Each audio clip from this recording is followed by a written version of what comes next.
Good morning, beloveds. Okay. No. Come here. Yes. Did you make a cameo? Nope. Almost. You saw the top of his head. The elderly gentleman is having a snack, and I'm trying to distract the duck from stealing his snack. So, all right. It is June 2nd. Come here. Come here. It's June 2nd. Our title is I Am a True Child of God. Our first quote is, "A new heart also will I give you, and a new spirit will I put within you." And that is Ezekiel 36:26. Bear in mind, Ezekiel is one of the, and the word just popped right out of my head. Well, when I remember it, it's when they were in a foreign land, because they had been captured. What is? Oh, okay. One of those prophets. Okay, and then the science of mind is we should never hesitate to say that we know the truth, because we do, for the realization of the unity of God and people is the truth. Science of Mind 364. All right. Many of us do not know the power inherent within ourselves, or within us. The power to heal ourselves, create our lives anew, and bring love into every circumstance. Often we think that this wonderful capacity is given only to a favored few, to those highly revered persons such as Jesus, Buddha, and Muhammad. We need to recognize that we too are true sons and daughters, true children of God, made according to a perfect design. Possibly the greatest difference between ourselves and Jesus is that he knew the truth of his divine nature, while most of us only glimpse that reality occasionally. Imagine what our lives would be like if we lived with a full awareness of our divinity. We would live without fear, greed, or envy. We would love and value one another because we would love and value ourselves. Our every thought and action would be constructive. Let us resolve today to accept ourselves as the miracle workers we are, bringing light and goodness everywhere we go. God creates all that is, and I daily use the divine wisdom in all that I think, say, and do. I am a healer, visionary, and lover of life. I know that the power of the universe responds to my thoughts. Therefore, I think from my highest and best self at all times. I value myself as a wonderful person. And that is Margaret Stortz. And that last line, I value myself as a wonderful person. Can you imagine how different the world would be if every single person in the world did that?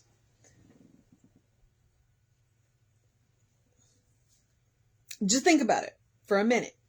If every single person valued themselves as a wonderful person, the world would be a different place. Because a whole lot of the nonsense that we get up to is because we do not value ourselves. We do not think we are wonderful. We do not know who we are.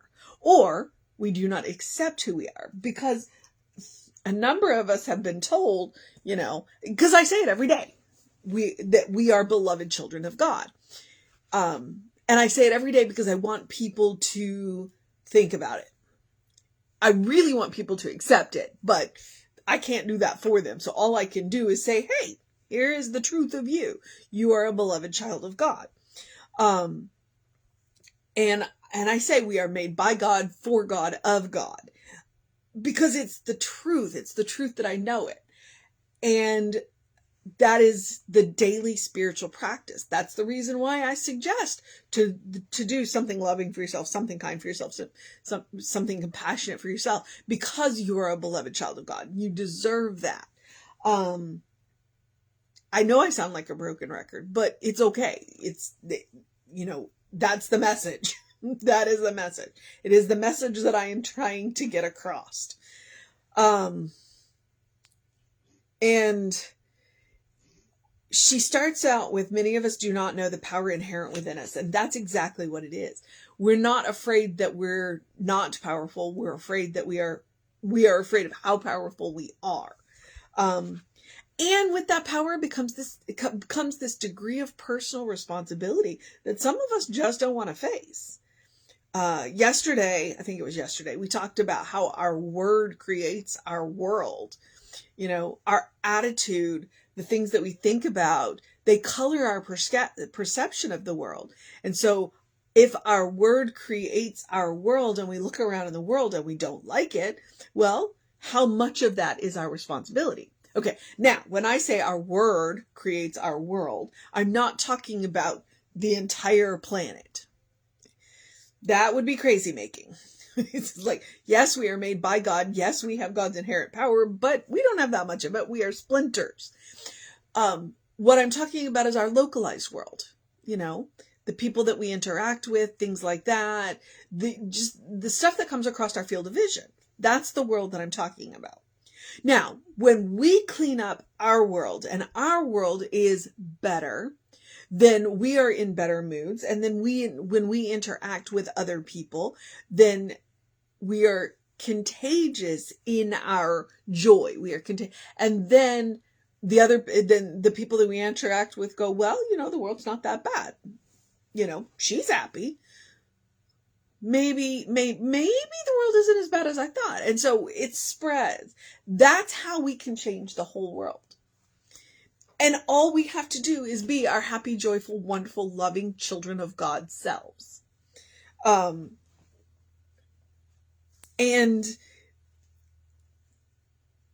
I think that's the mistake that a lot of religions have made is, and we can get into why, but not on this, not in this format. If you just have that conversation with my husband about organized religion, where we think that this wonderful capacity was only given to a favored few. Well, Jesus, towards the end of his teaching, said, all of the things that I have done, you will do, and more. So these highly revered persons, such as Jesus, Buddha, and Muhammad, listened. They listened. They heard and understood, and in Buddha's case, did a whole lot of work. Jesus kind of came here knowing what he was about and accepted what he was about. Buddha, they tried to hide the knowledge from him, and he went, and, God gets in anyway. He had this one chariot driver who took him for a drive and told him the truth, and Buddha went, what? So Buddha went and did a whole lot of work. And then Muhammad had a tough childhood. He grew up with his mother. His father died early, and he had to make his way, and it was hard. And Muhammad said, and he listened, So, but each one of them have said, I'm nothing special. Let me teach you what I know so that you can do this too. We are the ones who have made them the great exception. Maybe because we don't want to do the hard work that they did. Or maybe because we've been told that we can't. And that's one of my favorite things about the science of mind is the science of mind says Jesus is an example, not an exception. You absolutely are capable of doing the things that Jesus did. If you're willing to accept the unity with God 99.9% of the time. Because even Jesus had his moments where, he decided to have he had a human experience, and he was just like, why? And we're all like that. But most of the time he went, no, I know who I am. And this is the work that I'm here to do. So, all right. I am a true child of God. You are a true child of God. And Exiled prophet. That's the word I'm looking for. Ezekiel is an exile prophet. A new heart also will I give you, and a new spirit will I put within you. Ezekiel 36:26. Ezekiel's interesting. I enjoyed Ezekiel. Isaiah is a little weird. You can tell that there are 3 different writers with Isaiah.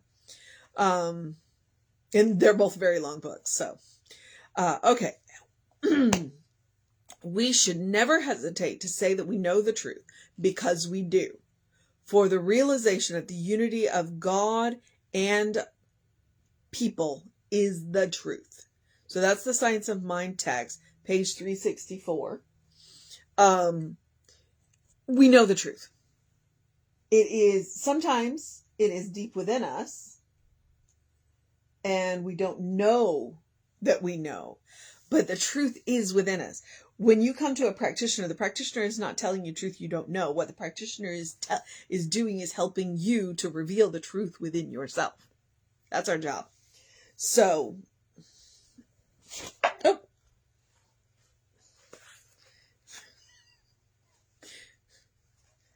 Kitten chaos. There's 3 of them in here. So, many of us do not know the power inherent within us, the power to heal ourselves, to create our lives anew, and to bring love into every circumstance. This is what Ernest teaches. This is what Ernest went, hey, you know what?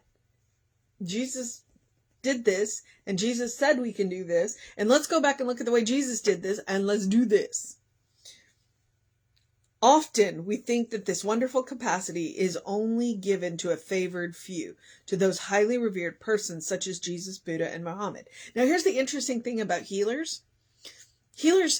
All healers do is remind your body that it knows what to do.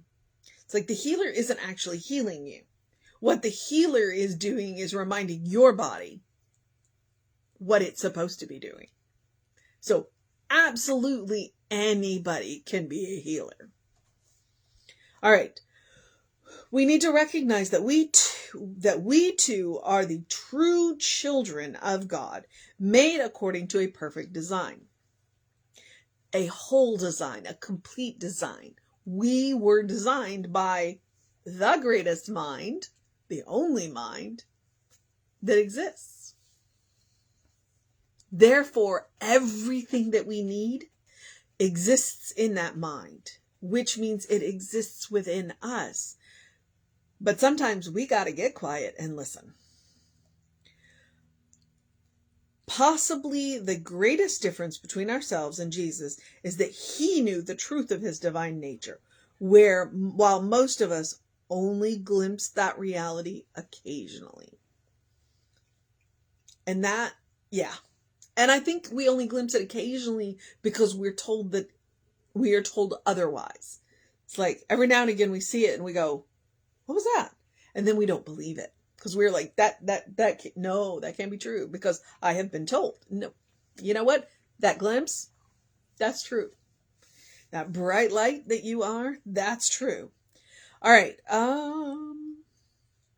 Imagine what our lives would be like if we lived with a full awareness of our divinity, which, by the way, is the point of spiritual practice. It's to glimpse that reality and hold on to that reality and bring more of that reality of your divine nature into your material existence, your material awareness, your material experience. Imagine what our lives would be like. Oh, there it is. Apparently, I want to read that line again. If we lived with a full awareness of our divinity, we would live without fear, greed, or envy. And I think that's true. Come here. Stop knocking him over. I'm sorry, Hayes. I'm trying to get him to move. There you go, baby.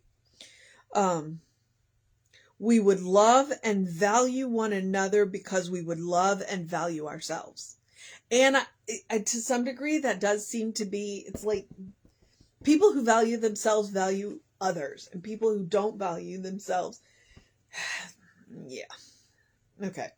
Our every thought and action would be constructive, Let us resolve today to accept ourselves as the miracle workers that we are, bringing light and goodness everywhere we go.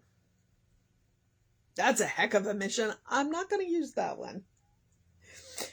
Now, the wonderful treatment she does at the end. God creates all that is, and I daily use divine wisdom in all that I think, say, and do. I am a healer, visionary, and lover of life. I know that the power of the universe responds to my thoughts. Therefore, I think from my highest and best self at all times. I value myself as a wonderful person. So that's Margaret Stortz. I keep wanting to put an L in her name. The mission today, should we choose to accept it, is that last line. To value ourselves as a wonderful person. We are wonderful people. We are children of God. We are beloved children of God. And it's time we act like it. It's time we act like it. And if you're acting like it, great, fantastic, wonderful. If you're having a day where, recommit. Recommit. You are a wonderful person. You are a beloved child of God. So today, that's the mission. To value yourself. And one of the ways that you can do that is the spiritual practice of doing something loving for yourself, doing something kind for yourself, doing something compassionate for yourself. Whatever it looks like. I went to the eye doctor yesterday, the cataract surgeon yesterday. They have this new lens, which of course insurance is probably not going to pay for.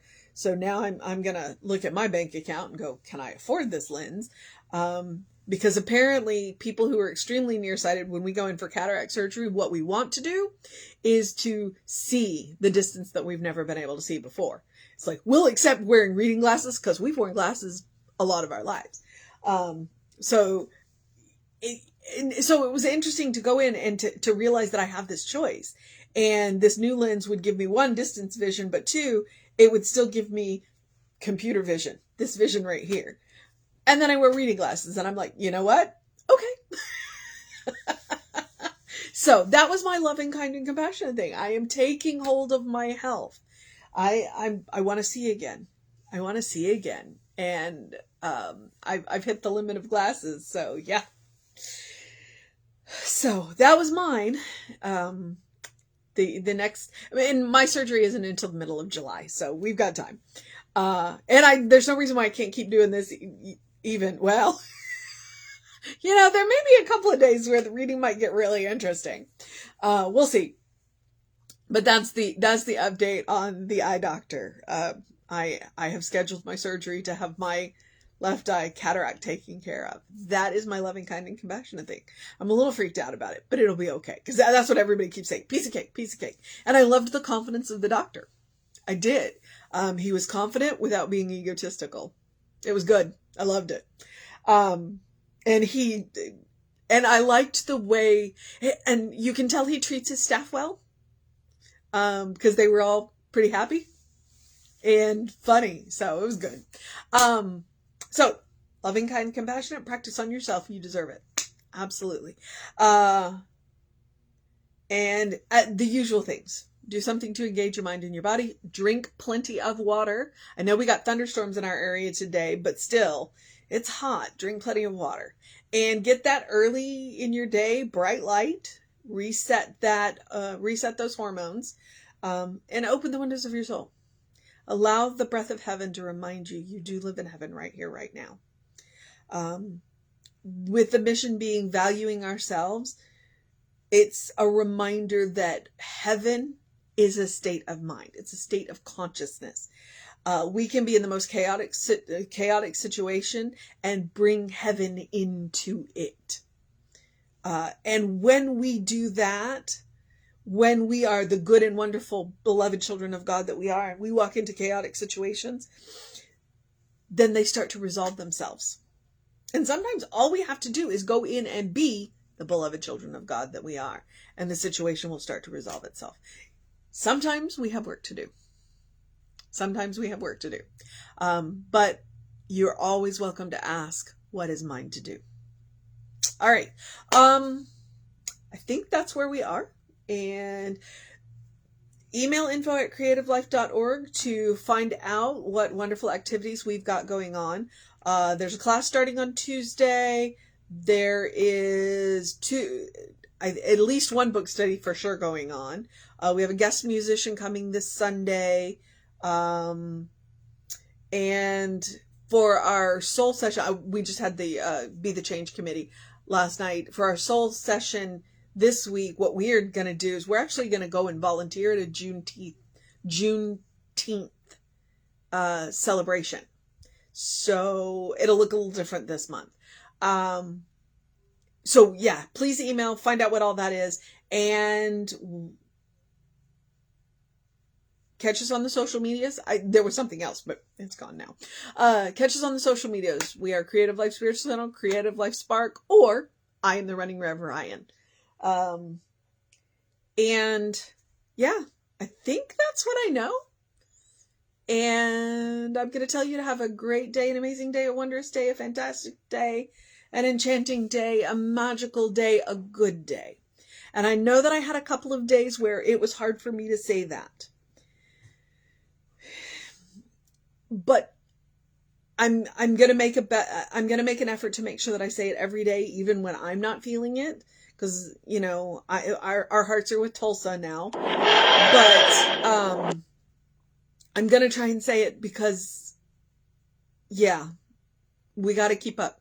We got to keep up. So I am also going to remind you, though, to have a good day. And if that is too much pressure, simply have a day, because you are enough just as you are.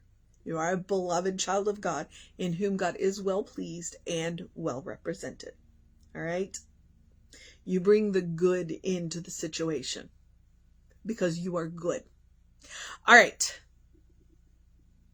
I think that's it. My husband is now looking at me like, what the heck? So I'm going to go because I get to go to work today. Take care of yourselves. Know that you're loved. Reverend David will be on around 5 p.m. with you. I'll be back with you at 9 a.m. tomorrow. All right, beloveds.